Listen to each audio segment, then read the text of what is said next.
ఈరోజు వరంగల్ పార్లమెంటు పేరిక కులస్తుల ముఖ్య సమావేశానికి ఇచ్చేసిన ప్రతి ఒక్కరికి పేరు పేరున ధన్యవాదాలు.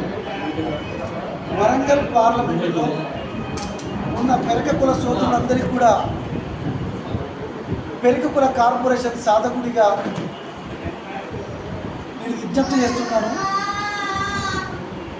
దాదాపు 70-80 సంవత్సరాల పెరిక కులస్తుల కళని, పెరిక కులస్తుల ఆశయాన్ని 100 రోజుల్లోపు, ప్రభుత్వం ఏర్పడిన 100 రోజుల్లోపు కాంగ్రెస్ పార్టీ ప్రభుత్వం, సీఎం రేవంత్ రెడ్డి గారు, డిప్యూటీ సీఎం బట్టి విక్రమార్క గారు, రాష్ట్ర క్యాబినెట్ మంత్రులందరూ కుల కార్పొరేషన్ ఏర్పాటుకి ఆమోదం తెలిపి జీవో కూడా ఇవ్వడం జరిగింది. నా పెరిక కుల కుటుంబీకులందరికీ నేను విజ్ఞప్తి చేస్తున్నాను. పెరిక కుల కార్పొరేషన్ రావడం వల్ల మన కులంలో ఉన్న నిరుద్యోగ యువత కోచింగ్లు తీసుకోవడానికి కానీ, మన మహిళా సోదరి మనులు కానీ, ఇంకా మిగతా వారు కానీ చిన్న చిన్న వ్యాపారాలు చేసుకోవడానికి, సబ్సిడీ రుణాలు పొందడానికి అవకాశం ఉంటుంది. ఎవరైనా వైద్య సాయం అందలేకపోయినా వారికి అత్యవసర వైద్య సాయం అందించడానికి కూడా కుల కార్పొరేషన్ ఉపయోగపడుతుంది. విదేశీ విద్యను చదువుకోవాలనే ఆలోచన ఉండి చదువుకోలేకపోయే పెరిక కుల విద్యార్థులకు కూడా కుల కార్పొరేషన్ అనేది అత్యంత ముఖ్యంగా ఉపయోగపడుతుంది. కుల కార్పొరేషన్ చూసుకోవడానికి, రాష్ట్రంలో ఉన్న పెరిక కుల సంక్షేమాన్ని చూసుకోవడానికి ఒక గ్రూప్ 1 అధికారి లేదా ఒక ఐఏఎస్ అధికారిని ఎంపీగా నియమిస్తారు.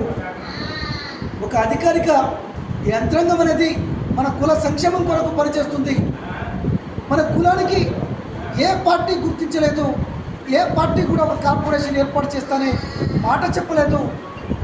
పైగా కేసీఆర్ గారు 5 సార్లు గెలిచిన మన కులస్తుడికి ఎమ్మెల్యే టికెట్ ఇవ్వకుండా అత్యాశకు పోయి తనే 2వ సీటుగా కామారెడ్డిలో పోటీ చేసి మన కుల పాపం తగిలి అక్కడ ఓడిపోవడం జరిగింది. మేము పెరిక కుల కార్పొరేషన్ సాధన సమితి నుంచి అన్ని పార్టీలకు కూడా విజ్ఞప్తి చేశాం. కుల కార్పొరేషన్ ఏర్పాటు చేస్తామని మేనిఫెస్టోలో పెట్టమని. కానీ బీజేపీ కానీ బీఆర్ఎస్ కానీ అలాంటి ప్రయత్నం కూడా చేయలేదు. ఒక ఎమ్మెల్యే టికెట్ ఇస్తే ఆ ప్రాంతంలో ఉన్న కుల సోదరులకు మాత్రమే ఉపయోగపడుతుంది. ఒక ఎంపీ టికెట్ ఇస్తే ఆ 6 నియోజకవర్గాల్లో ఉన్న కుల సోదరులకు మాత్రమే ఉపయోగపడుతుంది. కానీ ఒక కార్పొరేషన్ ఇస్తే రాష్ట్ర వ్యాప్తంగా ఉన్న 119 నియోజకవర్గాలున్న పెరిక కులస్తులందరి సంక్షేమానికి ఉపయోగపడుతుంది. కాబట్టి కుల కార్పొరేషన్ ఏర్పాటు చేసిన కాంగ్రెస్ పార్టీ అండగా ఉండాలి. కాబట్టి వరంగల్ పార్లమెంటులో ఎంపీ అభ్యర్థిగా కాంగ్రెస్ పార్టీ తరఫున పోటీ చేస్తున్న కడియం కావ్య గారి హస్తం గుర్తుకి పెరిక కులస్తులందరూ ఓటేసి మనం కార్పొరేషన్ ఏర్పాటు చేసిన రుణం తీర్చుకోవాల్సిన సమయం ఆసన్నమైందన్న విషయాన్ని తెలియజేస్తున్నాను. జై పెరిక, పెరిక ఐక్యత, జై కాంగ్రెస్. కడియం కావ్య గారి హస్తం గుర్తుకే, కడియం కావ్య గారి హస్తం గుర్తుకే.